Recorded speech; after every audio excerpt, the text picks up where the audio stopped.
Hello everyone, my name is Oscar and welcome to our YouTube channel.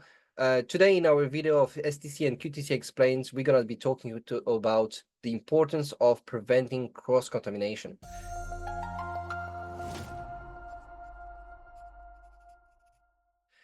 This video might not teach you anything new, it might act just as a reminder, but I think it's quite important for us to make sure that we're all on the same page and we know all what cross-contamination means. So cross-contamination happens when a harmful bacteria or allergens transfer from one food item to another. And this can occur through surfaces, utensil, equipment, or even people. So let's see how this can happen in a food manufacturing setting and what makes it so dangerous.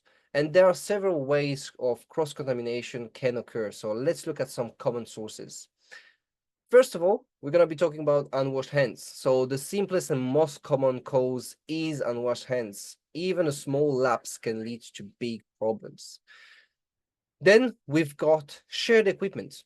So using the same equipment for raw and cooked foods without proper cleaning can be a hidden danger as well.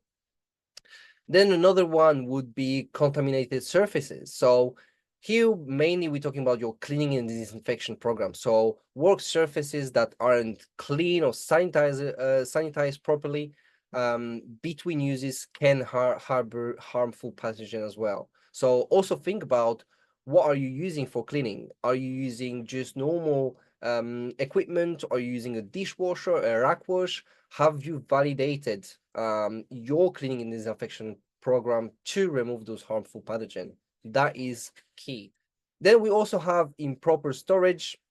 So like keeping a raw foods, both cooked foods, can lead to cross-contamination through drips, leaks, etc.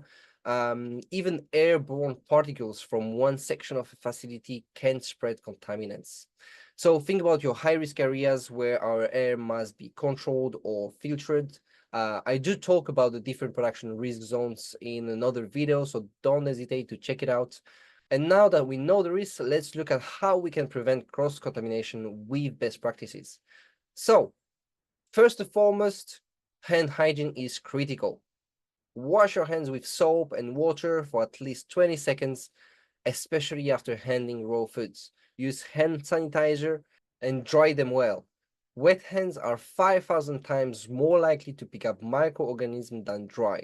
So it's not like we have to be in rush because the line is waiting for you because you went to the toilet. No, we must do that process properly.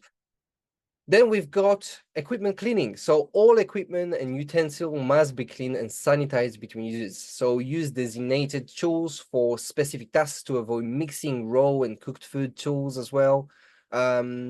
We then going to talk about surface sanitation. So regularly sanitize work surfaces using approved chemicals, detergents, your disinfectants, ensure that cleaning equipment are changed frequently or cleaned after each use to avoid spreading any bacteria. We also have proper food storage. Store raw foods below cooked foods and in separate areas to prevent any cross contact. Separate processing areas, designate separate zones for raw and cooked food processing, use physical barriers or color-coded tools to differentiate between areas and reduce that risk. Again, segregation is key. I know we are all fighting for space and trying to fit too many equipment in small spaces, and this is where something could go wrong. Finally, we've got staff training. Regular staff training is crucial. Ensure everyone understand the importance of these practices in their role in maintaining the food safety.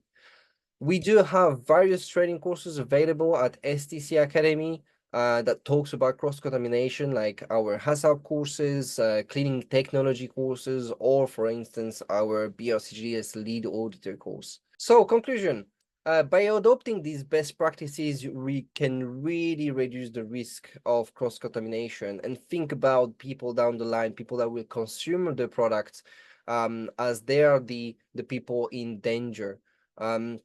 So thank you for joining today and see you at our next video. Don't forget to subscribe, like, and comment your thoughts on this video, and we see you next time.